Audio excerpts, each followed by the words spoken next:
5 seconds.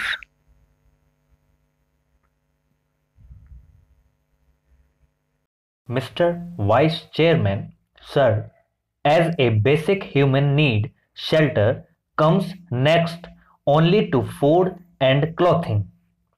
Even the early man discovered caves to seek shelter against the vagaries of nature. Today, with rising population, many of the developing countries have to cope with and suffer malnutrition, disease, illiteracy, and hunger. Yet, it is the housing problem which seems to be the most intractable one. About one-fourth of the world's population is either houseless or lives in abysmally poor and unhealthy environment. In India, sir, according to the 2001 census, 2 lakh urban households and another 4 lakh rural households have been without shelter. Taking into account the overcrowded and the awful congestion and the need to replace the Katucha houses and repair the degraded and dilapidated ones, the actual housing deficit is to the tune of 59 lakhs in urban areas and 188 lakhs in rural areas. This deficit of housing is expected to rise to 39 million by the year 2010 AD. Sir, 25% of the urban population in India lives in slums which are without basic services.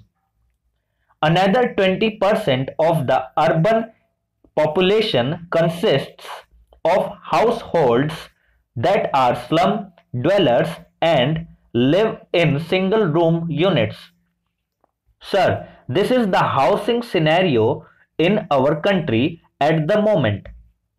In the early years of our planning with the weak economy that was inherited at the time of independence, housing was not on the top of national agenda.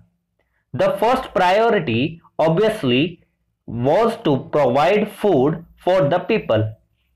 A massive national program and endeavor has resulted in self-sufficiency in food, and we can be legitimately proud of our industrial progress also. In the sphere of communications and health services, we have made major strides, and the government has also intervened to ensure that clothing is provided reasonably to people in the country. With a fair amount of success in the other spheres, the attention now has obviously to turn to housing and, of course, to education. In the last decade, quite a few schemes were promoted for encouraging housing activity. For the first time, a policy of housing has been formulated to grapple with the situation. It seeks to provide affordable shelter to every citizen in the country by the turn of the 20th century. Experience has shown that housing units raised by the official agencies for the poor are too expensive, and the intended benefit does not reach the beneficiaries for whom the schemes are launched. Now, the housing policy acknowledges the imperative of bringing the prospective beneficiary to the center of development process, and it emphasizes on involving the people in the housing and development programs. This is a welcome change, a welcome shift in the strategy to combat the problem. Man has always had the instinct to build a shelter for himself. Nothing else explains the mushroom growth of slums. However, a slum dweller brings in constant fear of being evicted from the land which he has encroached upon, does not really spend much on building a shanty for himself even by his own standard. If he were to be assured of the security of tenure over that particular piece of the land, and if that were not possible, if he were to be offered an alternative developed piece of land and provided with the basic services like water and sewage system, street lighting, and other important amenities, and also offered some small loan on soft terms, I am sure that every household will be able to build for itself a house which would conform to the basic minimum housing norms postulated by the housing policy.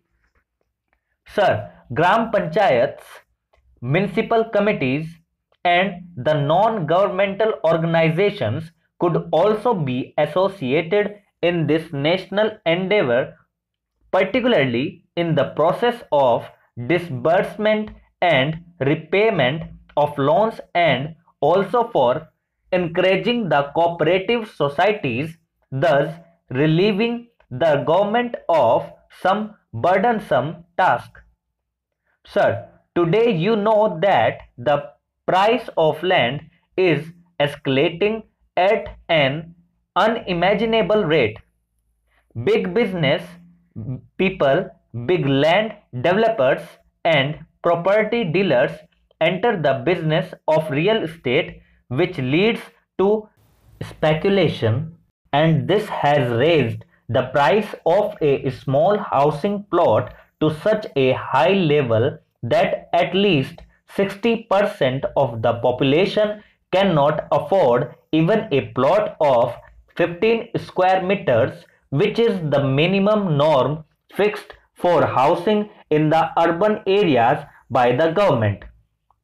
Sir, it is in this perspective that I say that any housing policy can serve a useful purpose only if the task of developing the land for housing purposes is taken over entirely by the government. The role of private builders in contributing to the housing activity in the cities cannot be undermined. But cases are not wanting where people investing their lifelong savings in a house plot have been cheated by the property dealers. Land mafias have come up in almost all the major towns and cities of the country. Thank you.